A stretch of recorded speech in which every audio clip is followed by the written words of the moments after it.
News today from the NFL's head of officiating. The league instructing officials to ease up on roughing the passer penalties, which have become comical over the last few years.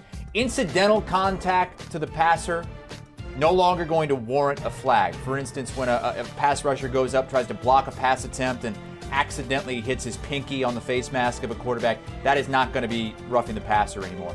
It's going to be all about forcible contact. They're still going to call forcible contact head or neck, but stop flopping. Let's stop protecting these quarterbacks as much as we have been. All right. For more on this, we welcome in the host of the Pick Six podcast. Will Brinson is with us. Will, to me, and I think a lot of NFL fans, this is glorious news as we get set for the first wave of preseason games tonight. Yeah, Chris. I mean, it's good. It's good news. Like, okay, in theory, right? Like a lot of the things that the NFL likes. So to are do. you not buying it then? It sounds like you're not buying it. Well, here's the problem is, so what the NFL has done is said, all right, here's what we're going to do for roughing the passer. Now let's change how we're going to do roughing the passer. And so they're just moving the goalposts on these officials. And this has been my biggest issue with the officiating situation for the past few years in general, is that the NFL keeps piling on and keeps changing what the officials need to worry about when they're on the field, like the taunting penalties. Like, how about we just get one thing right and then we can start adding stuff onto these guys' plates? They mess up stuff constantly because it's just hard to do that job.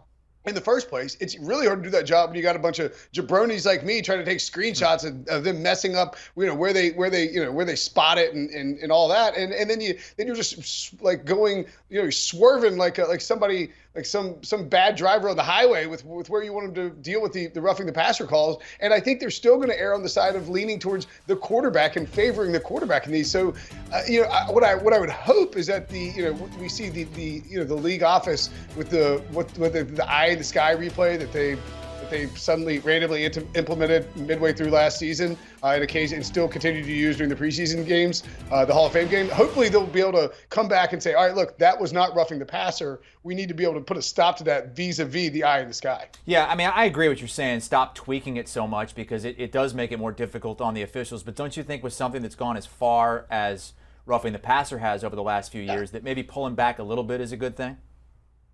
Yeah, no, I mean, I agree it's a good thing. It's just, maybe I'm just being skeptical and cranky in my old age, but I just have a hard time believing the NFL will actually follow through with this during the season. Like, I still think that you're going to see them err on the side of roughing the passer calls. And then what's going to happen is we're going to get some like wild, violent hit to the head that doesn't get called because they've eased back on it, and then all of a sudden they're going to crank it back up. I just think that the league is trying to walk a fine line here, and it's just a hard thing to do, and I don't expect it to work. All right, well, we have two games tonight. Patriots hosting the Giants, Titans at the Ravens. What are you most interested in seeing?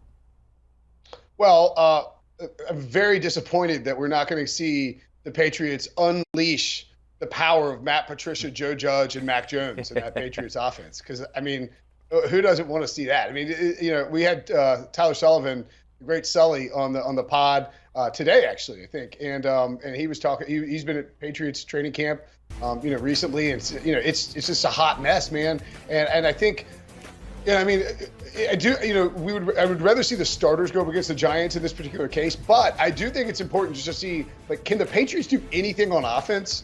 And what does the Patriots defense look like if the Giants play their starters at all, if they play them a lot? Because, the issue for the Patriots is sort of the hypothetical issue is like, is this a Pats offense thing, or is the Pats defense great, or is the Pats offense just terrible? And I think that's a question a lot of fans want to know as well, or want answered as well, through the preseason matchups. We may have to wait until their joint practices with Carolina next week to actually get it there. Yeah, no starters playing in the game tonight, or expected to play in the game tonight for the New England Patriots.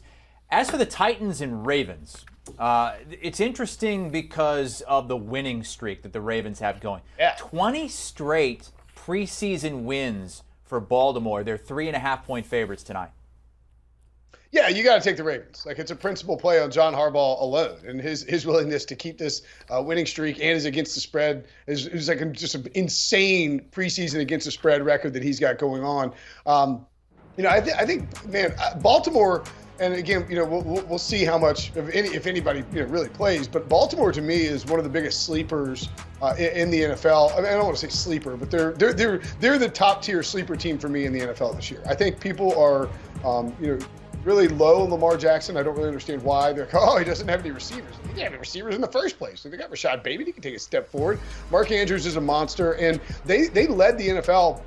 According to Football Outsiders, adjusted games lost last year. If you look at the year before, the Niners had the most at 165, I think, and that included COVID games from 2020. Last year, the Ravens had over 190 games lost, adjusted games lost due to injuries and whatnot. And so I really think Baltimore, I want to see Baltimore look crisp. I want to see Baltimore look effective. I want to see Baltimore stay healthy coming out of this preseason, because if they do, I really think they can make some noise and surprise some people this year. Both of those games tonight kicking off in the 7 o'clock Eastern time hour. Patriots, Giants first, and then Baltimore and Tennessee at 7:30. For the Patriots, James White retiring after 8 seasons. He won 3 Super Bowls. He was a huge part of that comeback against the Falcons, Super Bowl 51. I want to ask you that I walked into the newsroom today right when this news came out, and there was a discussion going on between our producer Noah and some others that James White is a clear-cut fantasy football Hall of Famer. You buying that? Who's in the Fantasy Football Hall of Fame? Is Billy Volek in there too? You got to what's the? Well, the best of the Billy best Volek in fantasy, right? I mean, it would have to be is James White the best of the best in maybe waiver wire Hall of Fame, but not fantasy Hall of Fame. Maybe like PPR Hall of Fame, but it's like a separate wing for guys that you get in. I don't think James White clear cut fantasy Hall of Famer. What are we talking about here? That's what I said, and I got attacked. Yeah, to be a clear, we're not just talking when you say clear cut, you're talking about first ballot, slam dunk. To be fair, Noah says second ballot. That's not clear cut. That's not clear cut. That's a discussion. That's the opposite of clear cut. I don't even think it's a discussion. How is James White? He's not a fantasy Hall of Famer. I mean, many weeks you didn't even know if he was going to start or play that much. Yeah, Drew Bennett and Billy Volek are fantasy Hall of Famers because they won you your league when they went nuclear back when Noah and the boys who were talking about were wearing diapers, when the Titans went on a tear and threw a bunch of touchdown passes late in the season. James White, what is James White's?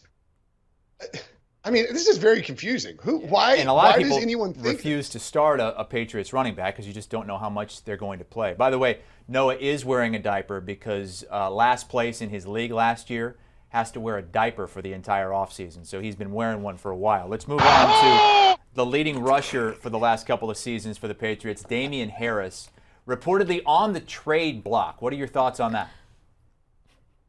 Now that would be a fantasy swing, because you would immediately want to have a whole lot of Ramondre Stevenson, and I don't I guess I don't really get this, because I believe Damian Harris is going into he maybe has 2 years left on his deal. He's drafted in 2019, I think.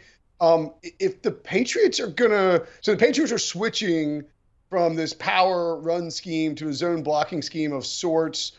Presumably they want to run the ball a ton. I mean, you have, again, the Patriots offense is very, very confusing, because do you remember Hassel? You remember when Andy Reid back in 2013 fired Sean McDermott and named his offensive line coach Juan Castillo his new defensive coordinator?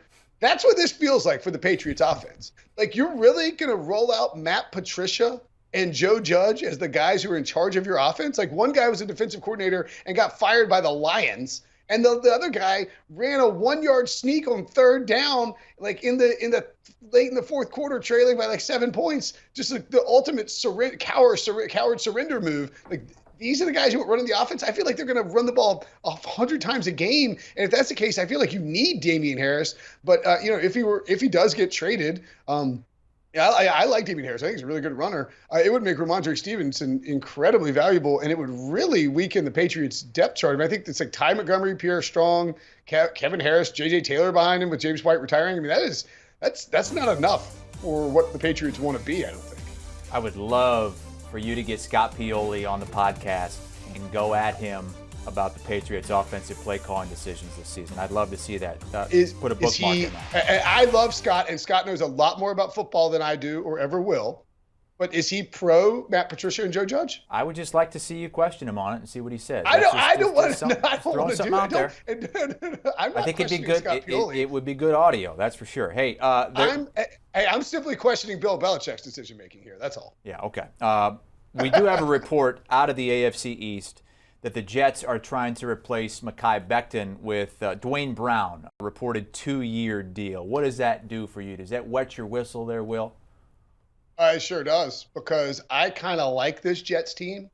I think you can make the case that the Jets are the third best team in the AFC East ahead of the Patriots. Maybe